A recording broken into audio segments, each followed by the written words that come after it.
Hi, this video is looking how to fly through the EDUQAS Paper 1 reading paper, but a lot of it will be beneficial for all exam boards. So all resources and exam papers are available on the internet, but if you want to find them a bit quicker, go on bpcenglish.wordpress.com. So the reading questions we have for this exam are, there's 5 questions in the exam, but you've got the search and find question, you've got the how question, you've got the impressions question, and you've got the evaluation question, but you will get 2 how questions. That makes it up to 5.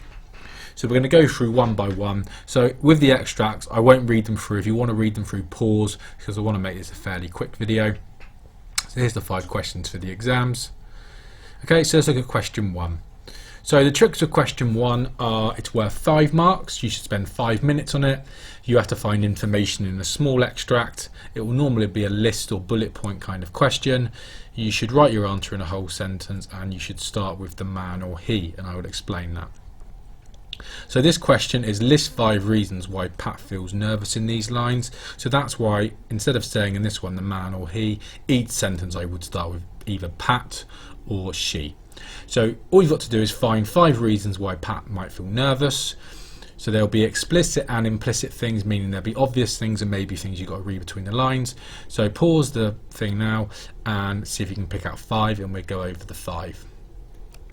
Okay, so I would say the things that Pat would be nervous about was that she wasn't sure. So we follow this through 1 to 8 on my video. So she wasn't sure if she wanted to live in the flat. Number 2, you could say she felt like she was under inspection. Number 3, she felt nervous because she was being assessed for suitability of a shared flat. Number 4, she was feeling nervous because she thought they might think she'd have friends who would damage the furniture. Number 5, another reason she felt nervous was that the door was rather shabby. She was worried about the flat. Number 6, another thing she was nervous about was that she had a sense of anxiety about having to climb the stairs every day. Number 7, she felt nervous because they were weighing up whether she would play music too loud. And number 8, she felt nervous as she thought she might get on people's nerves. So remember, we only need 5 things, but we've got 8 that we could have picked out. Okay, so this is how I'd write them out. She wasn't really sure if she wanted to live there. She felt like she would be under inspection. She felt she was being assessed for suitability. She wondered if she would get on anyone's nerves. She thought the door was rather shabby. So it's only asked me for 5 things in the question. However, there's 7 things or 8 things I could have put. In the exam, I would say if you've got time, try to put 6 things down. You'll notice every single one of these I've started with she, and then I've used a quote. So that's what you should follow in the exam. Like I say, go to bpcenglish.wordpress.com and they will be A grade or a 5 out of 5 answer. Here's the mark scheme if you want to have a look at that as well. And there it is on a word page. Like I say, these are all available on bpcenglish.wordpress.com. I've got a word page like this for a 5 out of 5 or a 10 out of 10 question for each one. Okay, so questions 2 and 4 on this exam are how questions. So this is when we're analysing the writer's method. So you'll see question number 2, it's how does the writer show Pat's feelings? That's 5 marks. And 10 mark one is how did the writer show Pat what Pat and Bruce think about each other? Okay, you'll notice it says use relevant subject terminology. Okay, and relevant subject terminology is things like this. So adjectives, verbs, verb choice, nouns, and so on. So it's expected in the exam you know what these are and you're going to comment on these. You're not going to get marked for just saying that's a verb. You've got to say the effect the verb has. So how many quotes do you need to use? So I would say basically whatever the mark is, you should look to write that many quotes. So there's a 5 mark question, so I would say look to 3 to 5 quotes, and it's a 10 mark question, 7 to 10 quotes. The exam would really like you using a lot of range, a lot of coverage, a lot of quotes. I would say if it's 5 mark, go for 5, it's 10 mark, go for 10 quotes. Okay, so like I said, you need to use a range of quotes, and that means quotes from the beginning, middle and end of the extract. So this is for each question. So this, although they've used quotes here, they've used it all from the top part of an extract. Try to space out. So basically you should be talking about a quote every couple of lines in your text. Okay, so in the how question, you need to analyse the writer's use of language. So what does analyse mean? It basically means looking at something, examining it in detail, and then explaining and interpreting it. So the question we've looked at previously, if you looked at other videos, a really typical question is how does the writer make these lines tense and dramatic? Okay, and then you would look in the extract for lines or things that you thought were tense and dramatic. So this is a previous exam, this is not the one we're looking at. So for example, this extract is about a man seeing someone get murdered down a mine. So he doesn't just say, had I seen a terrible thing. The use of the word witness is used, and we talked about that witness is a verb, and it almost suggests it's really bad because it's like a crime. Another thing we talked about was that another reason to be tense and dramatic was that the guy's job is carrying explosives, so it sounds like a dangerous job. So, putting that into a very simple sentence or paragraph, the writer uses the verb to create tension with witnessed, and then all I'm doing then is saying why the word witness has been used. So witness suggests something criminal has happened. So, if we look at the actual one we're doing, the question is, how does the writer show you Pat's feelings about the flat in these lines? It says use relevant subject terminology and it's worth 5 marks. So have a read through and think to yourself and try to pick out words or phrases, one words, we really want short quotes, so try to pick out things that show you what Pat feels about the flat. So like I say, read through the extract and pause. Okay, in this question you're going to look for language that shows how Pat feels about the flat, and it's worth 5 marks, so we're going to be looking to use 5 quotes. However, in the 10-mark out question you really need to go into detail in your explanation saying what the writer suggests. My personal theory is that in the 5-mark question you don't need to go into too much detail on your explanation for the 5-mark question. So just say what Pat feels, say what quote you've used, and just say why you picked that quote. Okay, so if we look through the extract, how does the writer show Pat's feelings about the flat in these lines? So let's go through it. So straight away, she goes to the flat and it says that it was encouraging. So that shows that she's pleased that when she says hello to the guy. Then she says, I like the street, I like this part of town, it's central and it seems quiet. So really simply, that's just telling us that she likes a lot about the flat before she even goes in. Then the one thing she doesn't like is she sees the bookcase which is rickety. So the adjective rickety, that means like old, it's wobbly. Then she says she glanced with distaste at the sofa. So if you distaste means you don't like something. Then it says about the sofa that it was faded, so again that might show it's old. Then it says it was typical of sofas, that it was battered and humiliated. So these verbs, battered and humiliated, you almost say that the couch has suffered, like it suffered pain. Then it says the sofa had to change and ballpoint pens and loads of stuff down it. So you could say that it's so old, there's loads of stuff inside it that maybe it's a bit not a very nice thing to sit on. So if we put that in a really simple sentence for 1 mark, if we look at the adjective encouraging, a simple sentence could be, the writer uses the adjective encouraging to show Pat is pleased with Bruce. So the question is, how does the writer show Pat's feelings? So we're saying the adjective encouraging, what does that mean? What does encouraging mean? Well, it means it's pleased, so it's pleased to meet Bruce. So if we look at a few more, the writer uses the adjective encouraging to show Pat is pleased to meet Bruce. She uses dialogue to say she likes the street, the part of town, and it seems quiet. This suggests she likes a lot about the flat before she's even seen it. However, she uses the adjective rickety to describe the bookcase, which suggests she thinks it's old. She uses the noun distaste to show she thinks the sofa is horrible. She also thinks the sofa has been battered and humiliated. These verbs suggest the sofa has suffered years of abuse. Yeah, so each one, okay, each one I'm just saying the type of word that's been used, the quote that's been used, and why the quote, what it tells me about Pat's feelings. And there it is on a word page. So question 4, okay, we're going to go back to question 3, but we're going to look at question 4 because it's another how question. This one is, how does the writer show what Pat and Bruce think about each other? Used relevant subject terminology. It's a 10 mark, so we're going to go for 10 quotes. So I would say with this question we want to go in a bit more detail. So one way is structure our answer this way. So the writer uses, then send the adjective and technique. So say for example we were talking about the word choke, we could say that was a verb and it's quite violent, so we could say the writer uses the violent verb to create tension, and then the quote, and then we say what the quote suggests. So the one we looked at a minute ago, with the man witnessing a crime, we could say the writer uses the verb to create tension with witnessed, and then all I'm saying is that why does witness create tension? Well, witness suggests something criminal has happened and that Obed can only stand and watch. So all I'm doing is saying why that verb, why that word witness, what are the connotations, why does that make it tense? So our question is, how does the writer show what Pat and Bruce think about each other in these lines? Use terminology. So you should be looking for language to show what they think each other. So pause the video, have a read, and see if you can pick out 9 or 10 things that you might think show what they think about each other. So here's my extract. So right at the top it says the room was not cheap and started the musty smell. So you might say there that Pat thinks that Bruce charges too much. Then it says, you have got a job, haven't you? Bruce asked tentatively. So you could say that adverb shows that Bruce is nervous about looking at the rent. Then it says he relaxed. So the verb shows that Bruce relaxes when Pat says she's got a job. And then he says Pat smiled and continued to smile. So you could say that they both seem comfortable with each other and Bruce seemed fine. So don't need to explain that.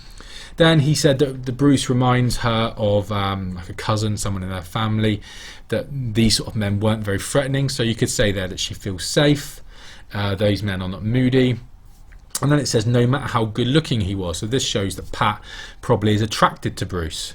Then he says he was not sure about the new girl, so he could have said the new flatmate or new person, but girl suggests that probably Bruce sees her as a young girl, as immature. Then she says she wasn't going to be any trouble, she could pay the rent. So all of this is very quite patronising and quite condescending. Maybe get the impression that Bruce thinks Pat's below her. Then he says the age gap could be crucial. So this word, this adjective crucial, might suggest that he thinks the age gap is such a big deal that it might be the do or die moment in their relationship. Then he said he decided Pat was not his type, and then he says that she's comfortable, undisturbing, average. So basically this is Bruce maybe saying that he doesn't think Pat is good enough for him. So we look at a couple of quotes and then see if you can do a couple on your own. So let's pick out not cheap. So the writer says the room is not cheap, to suggest she thinks Bruce is charging her too much for the room. Next one, the writer uses the adverb tentatively to suggest Bruce feels anxious about asking Pat for the rent. So each one I'm saying the writer uses, then I'm using the technique, so for example adverb, then I'm using the quote tentatively, and then all I'm explaining there is what does that quote tell me about what they feel for each other. Well, it just feels, tentatively is nervous, it's anxious, so it's telling me that at that moment in the extract Bruce feels anxious about talking to Pat. So let's look at a few more. A good thing to do is, by the way, is go through the text. So every line, try to write something. So don't pick a quote from the bottom and then write that, then the middle, then the top. Try to go top to bottom. So let's look at a few more. So we've done these two. So the writer uses the verb relax to show Bruce feels at ease when Pat says she will pay in advance. They both smile, which suggests they are comfortable with each other. The writer tells us that Pink's Bruce seemed fine and reminded her of unthreatening cousin. The adjective unthreatening suggests she doesn't feel intimidated by Bruce. Pat describes him as good looking and the reader feels she's attracted to him despite her saying she wouldn't become involved with someone like that. The writer uses the noun girl to suggest Bruce sees her as immature and that he is in control. Bruce says the age gap might be a problem and crucial. This adjective suggests Bruce thinks the age gap might be the most important factor in a successful stay in the flat for Pat, although he could mean romantically. So even though she's saying that it's a problem, he might be talking about romantically as opposed to the flat. The writer uses short sentences of adjective to show Bruce doesn't think Pat is special enough for his attention. Comfortable, undisturbing, average. So that last one we didn't really talk about. So reflected means that you're sort of thinking about something. So we could say here that he's thinking about Pat as a potential girlfriend as well as a potential flatmate. So if you looked at the ones we've done, all of these that we have here, all of these say what the writer has done. They've picked a quote out and then they've said why that quote, what does that tell us about what they think about each other. So all the way through here I've asked you for 10 quotes. I've probably done 12 or 13 quotes. It's really important you get a lot of quotes in and explain why you've used them. And there it is on a word page. Okay, so the next one is the impressions question. So what impressions do you get of Anna in these lines? How does the writer show you what she is like? So the impressions question, remember, impression means the kind of view you might have for a place, a person when you read what is said about them. So for example, if you read something, you might say someone is, one impression I get is they're happy, or one impression I get of the place they work is dangerous, or one person I get is selfish or violent, etc. How many quotes do you need? A bit like the other question. If it's a 5-mark question, we're looking for 5 quotes. If it's a 10-mark, we're looking for 10 quotes. Okay, on this one, it says use relevant subject terminology. So that means we need to be using these things again. So same as the how question, we need to be using the relevant subject terminology. How do you structure your answer?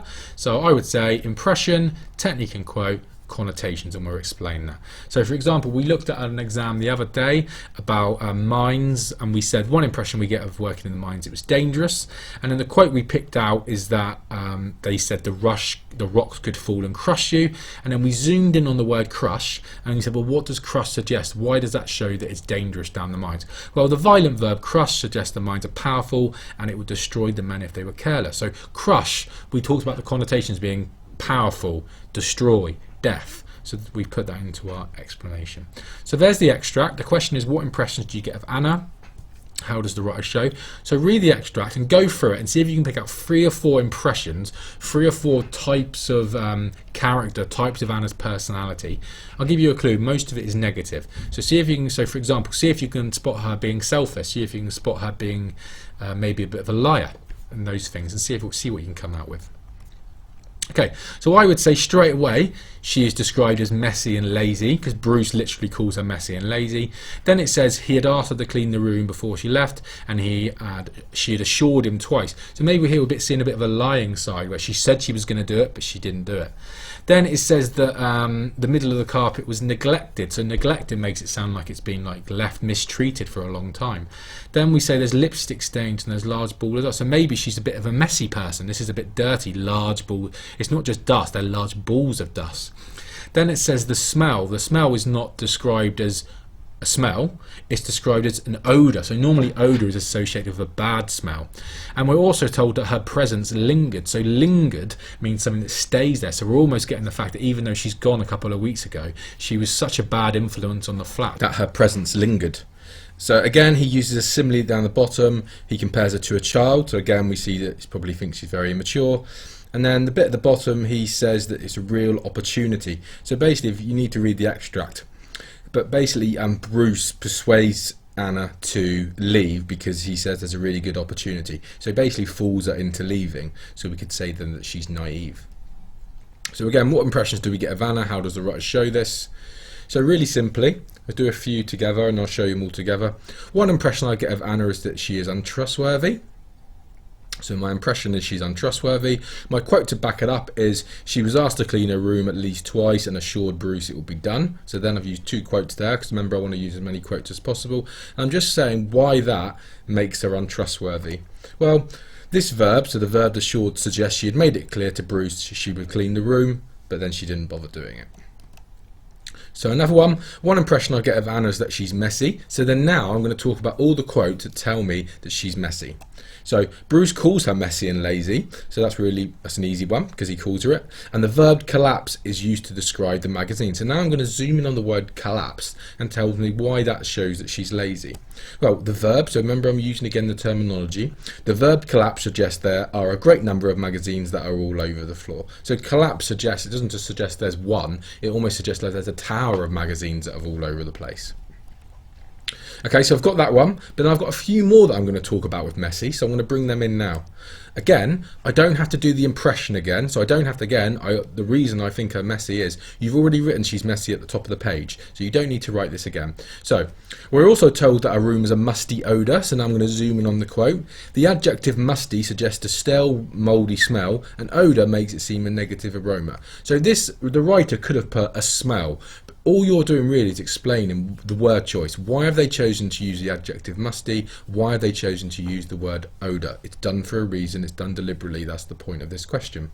Okay, again I've got another one with messy. Her presence also lingered, which suggests she's a negative presence that Bruce cannot remove entirely from the room. And another one, the verb neglected. So what does this mean? Why does this sound that she's messy? Well, neglected makes it sound like she's left the room and it's been mistreated for a long time. Almost that it's given the room feelings. Okay, so another impression is she's selfish. She left lipstick stains and a glass in her room. So even though she was moving out, she didn't even bother to clean the room, and even the stuff inside was unclean. Another impression I get is she's selfish. She left lipstick stains in the glass, blah, blah, blah. We've talked about that one. And another reason we could say she's selfish is when she's like a kid. So he uses a simile with like a child. This suggests Bruce felt like he had to look after her as if it was his daughter. So even though this doesn't entirely fit in with selfish, it's in the same ballpark. We can pull it in with this one. Okay, another impression I get is that Bruce doesn't like her. He'd always hated going in there, so the writer could have used didn't like or avoided, but hated is very strong, isn't it? So the aggressive verb hate, it makes it sound Bruce had a violent dislike for being around Anna and her room. Okay, and another one, maybe it said that she doesn't like Bruce. Again, I'm not writing out the impression, is I encouraged her. The verb encourage suggests Bruce actively persuaded Anna to leave as he wanted her to go, which makes us think she must have been a rotten flatmate. Okay, and then I've got another impression. This also makes Anna seem naive as she moved out just because someone said she should. Okay, and there they all are together. My red is my impression, my blue is my quote. Again, it's on bpcenglish.wordpress.com. For the EDUQAS exam board, this will be the last question, and for the AQA, this will be question 4. So the question is, in the final part of this passage, the writer encourages us to dislike Bruce. To what extent do you agree with this view? And then there's a few bullet points that we're going to look at in a second. So like I said, for EDUQAS people, this question will be question 5 in the exam, i.e. the last one. And your question will either be something like, how far do you agree, which is the one we just saw, or it might say evaluate. But just be aware that it was basically the same question. And straight away, the question is about whether you agree or not. So tip straight away is always try to agree with the comment. You can disagree, but I would just say it's easier to make an argument if you agree with whatever it is in the question. I would say you got about 15 minutes for this question. And the most important thing you need to do with this question is give yourself time to do it. This means managing your time carefully on the rest of the exam. Don't go over 15 minutes for every 10-mark question. So what I mean is, if this is the last question exam, you've got to make sure you give yourself 15 minutes to do it. So how many quotes do you need to use? Well, it's a 10-mark question, so I would say you should be looking to use 7 to 10 quotes. Remember, the exam board love tracking through the text. That means using as many quotes as possible, going down the text top to bottom.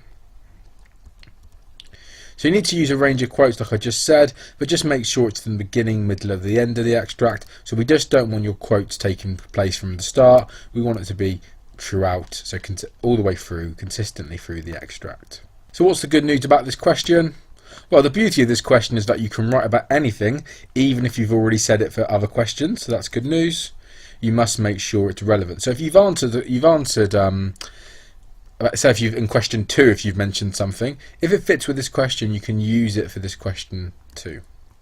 So here's the way the exam question looks. So there's 5 questions. However, if we look at question 2, question 3 and question 4, it says use relevant subject terminology, which is this stuff in the top right hand corner.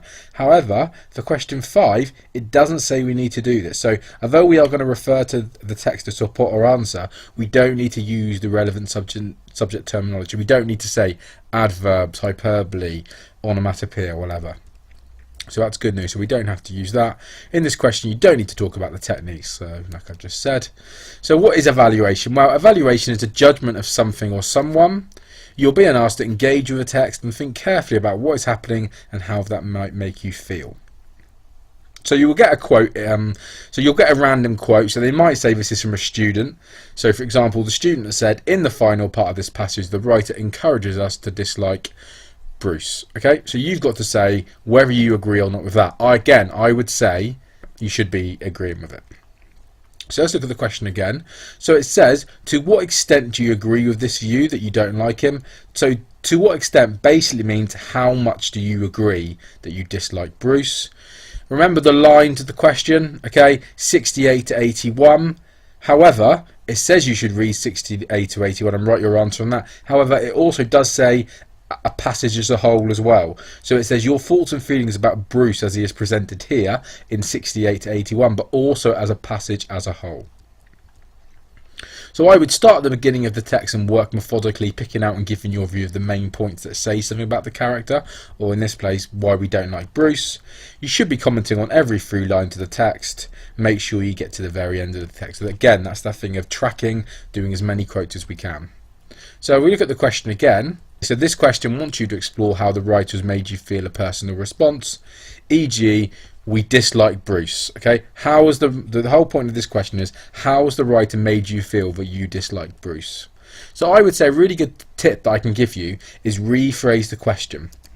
So for example, this question is, how does the writer encourage us to dislike Bruce? I would rephrase the question, do I dislike Bruce? So, and then in the question, look, what words and phrases make you dislike him? So if I'm talking about you, think to yourself, why do I dislike Bruce? What words or phrases make me dislike him? Okay, another exam question, it says here, feel sympathy for Megan. How far do you agree with this? So again, rephrase it. Do I feel sorry for Megan? What words or phrases make you feel that? Another exam question. Jackson is nothing but a violent thug himself. So again, rephrase the question. Do I think he's a violent thug? If so, what words and phrases make me feel that he's a violent thug? Okay, so let's have a read through the extract. Perhaps she was worth a little attention. He was, after all, between girlfriends now that Laura had gone to London. They had agreed he would go to London every month, but it hadn't worked out. He had been unable to find the time, and she had been most unreasonable about it, he thought. If you cared anything about me, you would have made the effort, she had said. But you don't, and you didn't. He had been appalled by the unfairness of this attack. There had been very good reasons why he could not go to London, apart from the expense, of course. There was a rugby international that weekend, and if she thought he was going to miss it, just to go to London for a weekend, then she was going to have to think again, which she did. Bruce turned, and as he did so, he caught a glimpse of himself in the mirror and smiled. Terrific, he said, unbuttoning his rugby shirt. That looks just terrific. It was a favourite mirror of his, full length, which made it possible for him to inspect the benefits of his regular sessions at the gym. Very satisfactory, he thought. Okay, so again, let's rephrase the question. Why do you dislike Bruce? Do I dislike Bruce? What words or phrases make you dislike him? So if you want to, pause the video and just have a look at a few words or phrases. Try to pick out 7 or 8 or 9 or 10 words or phrases that will make you dislike this guy, that make you dislike Bruce. So I guess a really easy example would be the fact that he has got, in his favourite mirror, he looks at himself and says terrific. So again, we might be thinking there that he's vain. So let's look through it. So remember the question is, in final part of the passage, the writer encourages us to dislike Bruce. Okay, or why do I dislike him? So what thoughts or feelings do you have about Bruce? So let's look at it. So if we look from the top, he was, after all, between girlfriends. So straight away, I would say he seems a bit unappealing because we get the impression that maybe he's a serial dater or a player. They had agreed to go to London every month, but it had not worked out. So I would say that even though we're encouraged to dislike him, we can look at other sides of the argument too. I would say that seems fairly reasonable at this stage. It has just not worked out. So at this stage of the extract, we're not really disliking him. Relationships don't work out, so that's a human thing. However, we start to dislike him when he said he hadn't been able to find the time. She had been most unreasonable about it, he thought. So straight away, we're beginning to sense that he's the reason things to blame. But the way he says it, she had been most unreasonable, putting all the blame on his ex-girlfriend, makes him seem petty and a bit small. Then it says, if you cared anything about me, you would have made the effort, but you didn't. Again, so we're getting that impression that he might have been lazy in the relationship. And then he says he had been appalled by the unfairness of attack. So all those words, appalled, attack, unfairness, they're very over the top, very melodramatic. So again, we're not really liking the fact that he seems a bit of a drama queen. So he doesn't just say that he was annoyed, he said he was appalled. It makes it sound really bad. He doesn't just say he was appalled by what the girl had said, what Laura had said. He said it was an attack, making it sound like he's been physically and mentally hurt from it. Then he says one of the reasons he didn't go to London was for the expense. So again, not particularly nice image of him. We're not really particularly liking him because we're thinking he's a bit cheap. And then again, the fact that he only wanted to go rugby international makes himself a bit selfish. And then when it says she was going to have to think again, that almost sounds a little bit old-fashioned, doesn't it? A male chauvinist a little bit, where almost like the old-fashioned woman would have to do what the man says. Then the blue, I've put which she did. So again, we're maybe seeing a bit of a different side to him, that maybe not a totally dislikable, where we're getting the sense, well, even though he's making out like he's the big man, it seems that Laura, the female in the relationship, was the one that ended the relationship. So maybe all this bluster and all this bragging what he's doing, maybe he's just a bit insecure, and all this confidence is a bit of a sham. Then it says Bruce turned and he caught a glimpse of himself in the mirror and smiled. So straight away we're thinking he's a bit egotistical, a bit vain. And then he says terrific. So even though he's on his own in the flat, he says terrific. That looks terrific. So again, getting the sense that he's a bit of a prat, a bit arrogant. Okay, even the fact that he's got a favourite mirror which is full length so he can see his own body, again we're thinking that he's very arrogant, very vain. And then at the end he says blah blah blah, regular, then he says very satisfactory at the end. So again we're getting that vain, but again maybe we're seeing a bit of an unfair side that a writer is given, where regular sessions at the gym. So although he's been painted as a bit of a figure of fun towards the end, looking in the mirror and saying terrific, he goes to the gym regularly. It's a fairly natural thing that people look at themselves in the mirror. However, the writer has portrayed him in a way where it seems that he's a bit of a figure of fun. However, I would say 90% of the extract, we are definitely encouraged to dislike Bruce. But there are a couple of things in there that we think, well, maybe he's not such a bad guy. So how are we going to structure our answer to this question? So this is the question again, remember. Why do we dislike him? Your thoughts and feelings about him. Okay, so again, remember the tips. Always agree it's easier to present an argument. Try to use 1 word or 2 word quotations where possible. This makes my inference on what I'm saying really clear and specific to the question. Okay, another teacher tip. Try to start sentences with phrases such as I think, I feel. It might be a bit robotic, but it keeps us really focused on the question. Okay, so I would say start with a sentence saying how much you agree. So for example, I completely agree that the writer encourages the reader to dislike Bruce in this extract. Remember the question is to what extent. So it'd be good to use a word like completely or utterly or something like that. Number 2, track through the text. So what I mean by this is go all through the text using quotes, 9 or 10 quotes from the top all the way through to the bottom of the extract. Then every sentence make a clear point, back up with evidence which answers the question. So for example, I think he is vain when he looks at himself in the mirror and he says he looks terrific. So I've said why I've disliked him and I've said the quote that's told me that, terrific. And number 4, at the end of all the quotes, after your 10 quotes, try to finish with an overall sentence summing up your main points. So by the end of the whole extract, Bruce is a very different person in my eyes. He evolves from pleasant and charming to arrogant, selfish and totally likeable. So we're going to talk about why he's pleasant and charming in a minute, but in our extract he's arrogant, selfish and totally likeable. So if you comment on change, the examiner's really going to like that. Okay, so if we look at that on like a word page, so this is our answer. The black part is starting with a sentence saying how much you agree. Then I've tracked through the tracked through the text and made clear points and back it up with quotes. And in my red at the bottom, I just finished with my overall sentence that I've just gone on. So you've really got to make sure that you pick out a quote and say why that makes you dislike Bruce. So from the beginning, I think Bruce comes across as disrespectful towards women, as we're told he's between girlfriends. I feel this makes him an unappealing serial dater who is looking for his conquest. So I put what I think about him, that he is a bit of a player. I've put the quote he's between girlfriends, and I've told why I don't like him. Well, it makes him seem like a bit of a player, a bit of someone who you wouldn't want to be around. Next one. At first, his excuses for his relationship ending seem valid, unable to find the time, but he quickly blames it on his ex. She had been most reasonable. I think this makes him seem petty and small. So by the way, my quotes were in red and my yellow is saying why I don't like him. So the fact that he's blaming the ex-girlfriend in my head makes him seem petty and small, that he's not mature enough to take a fair share of the blame in the relationship. So I feel the hyperbolic, so remember exaggerating. So remember, I don't need to use this kind of language, but in this case, I'm saying why I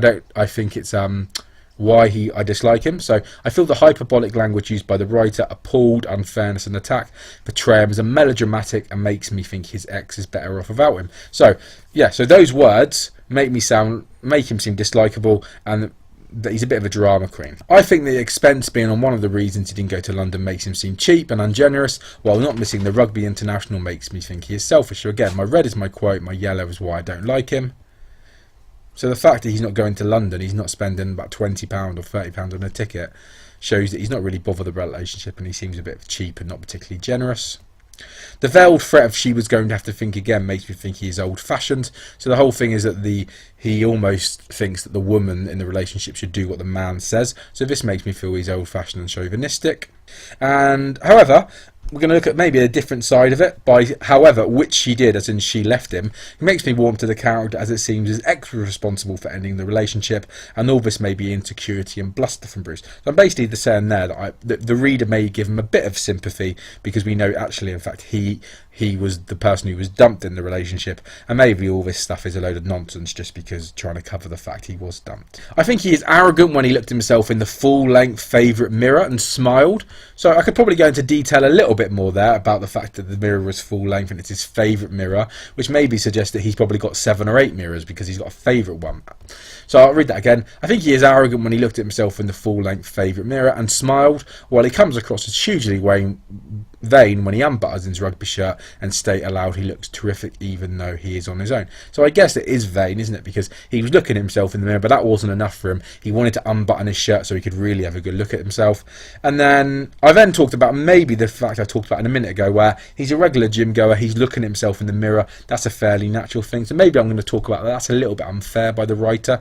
However, I think this is a little bit unfair, as looking at yourself in the mirror is a fairly natural thing, and I feel the writer deliberately makes, so again, I'm talking about the writer making choices here. The writer deliberately makes Pat seem narcissistic, so someone who loves himself, and a figure of fun. So we've talked about all the things in that extract, or why we don't like him, but how am I going to get top marks? So I would say in the final part of your answer, after all the things you've talked about why you don't like him, maybe comment on how the character has changed during the whole extract. Remember, our question said talk about the extract, the 20 odd lines, but it also said talk about the whole extract. So you need to go look at the whole extract and see how he's portrayed in the whole extract, and comment on how the character has changed during the whole extract. So remember, we are not just one-dimensional people. There are lots of sides to us. There's loads of different dimensions to us. We all have different sides of our personality. So you really need to make sure that you comment on that in the answer. So remember, extract as a whole, so I won't make you read through it, but I've just picked out a few quotes from the extract as a whole. So one quote was when we meet Bruce, and it says, "A tall young man, probably 3 or 4 years older than herself, and wearing a rugby jersey. 'I'm Bruce,' he said, 'and I take it you're Pat.' He smiled at her and gestured at her to come into the flat. That was encouraging." So when actually we first meet him, we actually see a bit of a positive side at the beginning of extract. She's relatively charming, he's being polite. So that's at the start, so I'm going to comment on that. But as we go through, halfway through the extract, we see this quote when he's talking about his ex-flatmate. "We were all pleased when she moved to Glasgow. I encouraged her. I said the job she had been offered sounded just fine, a real opportunity." "And was it?" Pat asked.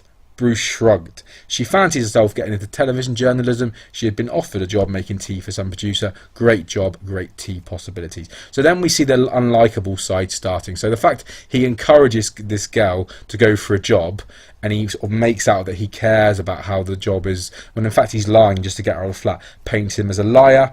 Bruce shrugged. So if you're shrugging, it suggests you don't care. So it just shows you that he doesn't really care about people. Maybe he doesn't really care about other people apart from himself. And at the end we see a bit of an unappealing side, being sarcastic when he says great tea possibilities, where it's not a good job, he just thinks she's going to be making tea and wasting her life. So again, so just in that little quote there, we see a bit of a lying side, a bit of an uncaring side, and definitely a bit of a sarcastic side.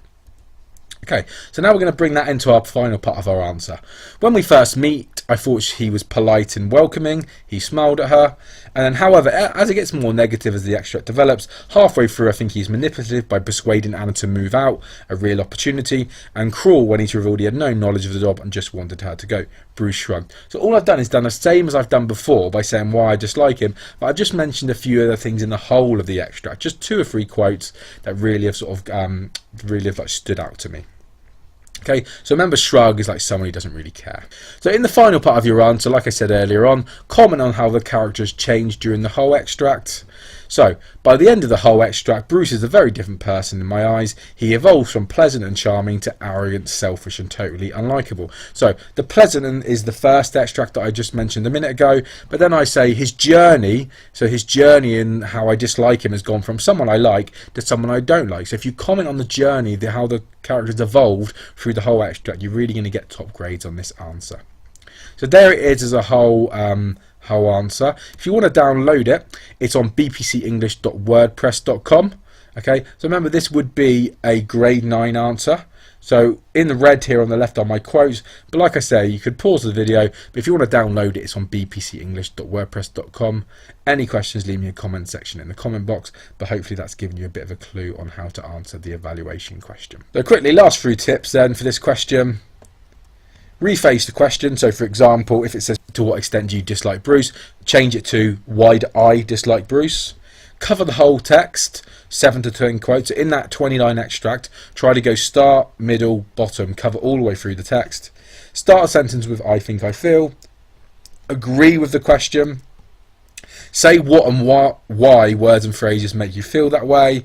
So why you dislike Bruce. And lastly, comment on how the character changes through the extract, and that's guaranteed to give you a fantastic answer. Okay, so let's look at some top tips for the exam as a whole. Manage your time. So for the 5-mark questions, you probably should be looking at 5 to 6 minutes. For the 10-mark questions, you're looking at about 15 to 16 minutes. Only read the section of the question. So for example, if question 1 says, lines 1 to 10, for question 1, don't read the whole thing. So just read the lines just for the question. Read it thoroughly, okay? So again, if you're reading lines to 1 to 10, don't skim it. Try to read it thoroughly, take it all in. Use terminology for the impression and how question, so noun, verbs, etc.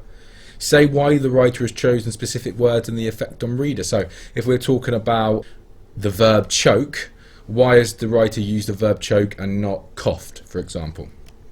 Use 5 quotes for 5-mark question, 10 quotes for a 10-mark question. That might be tough. So for the 5-mark question, look for 3 to 5, 10 quotes, or 7 to 10 quotes for a 10-mark question. But as near as we can to get those 5 quotes and 10 quotes, you're going to do well. Try to use one word or quotes that are very small phrases, because it keeps your answer very clear, tells the examiner what you're doing. Use quotes from all over the extract, beginning, middle and end, not just from the start. Use a highlighter to box around the lines for the question. So again, if it's lines 1 to 10, draw a little box around, and also use a highlighter to pick out key information for the question. So last one, revise key terms, e.g. nouns, verbs, similes, all the other ones we've looked. If you do all these tips, you've got a really good chance of doing well in the exam. Any questions, leave me a question in the comment section.